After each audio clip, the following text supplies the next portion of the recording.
Keep your heads lifted up, beautiful family in Jesus Christ, and happy Passover.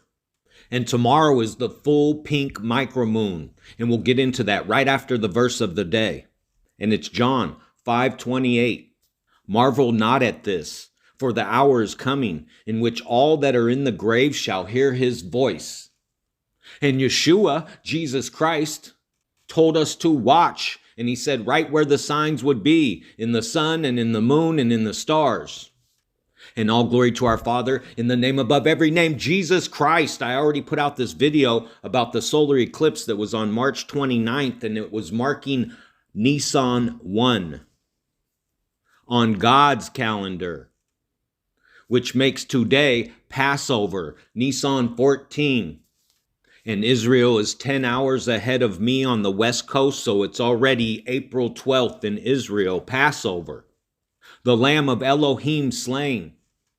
And as you can see right here, the full pink moon tomorrow will be at 8:22 Eastern Time. That's 5:22 on the West Coast. 22 Universal Time. And the moon is in what they call Virgo, the woman, right now, today on Passover. And as you can see, right to the left of the moon is a comet called Vels. And right now, the sun is on the ladder, what they call Pisces. And right next to that, you could see what they call Mercury and Saturn are pretty much in conjunction right next to what they call Venus, what they call planets, which are really wandering stars. And now we'll go over the sunspots real quick so we can get to the red heifer information I have for you, and it's extremely gigantinormous. And you can see right there that sunspot 4056 is pretty much Earth facing.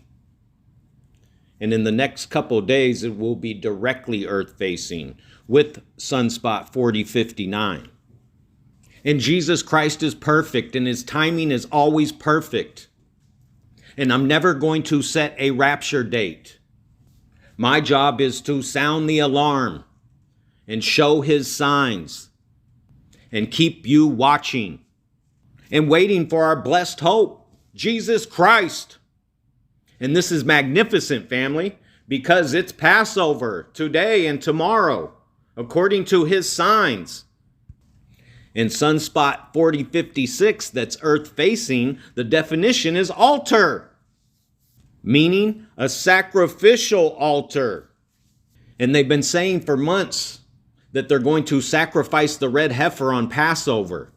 And they said it last year too, that they were going to sacrifice the red heifer around Passover no later than Pentecost. And you can see right here, Greek 4056, the definition is more abundantly, exceedingly, even more. And you can see that Strong's Greek 4059, the definition is to circumcise. But Strong's Hebrew 4059 is to measure, to extend. But the meaning of 4059 is flight. Hallelujah, praise Yeshua.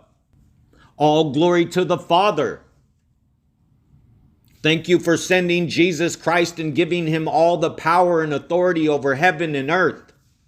And as you can see right here on charismanews.com, it says red heifer ceremony now canceled. And it's also on Israel 365 News. At this moment, it is not clear whether we have a red heifer suited for the ceremony. And when you scroll down and read the article, it says, at this moment, it is unclear whether we have in our possession in Israel a red heifer that is verifiably kosher and suited for the ceremony. And remember, in the Para Aduma, it says that the Messiah has to be the one to bring the red heifer to the ceremony. So we know that that will be the Antichrist, and he will be exposed when that happens. About 2 years ago, 5 excellent red calves were brought to Israel. You guys know this. They came from Texas. And you know this, family. They were born in Texas, and they shipped them to Israel from Texas.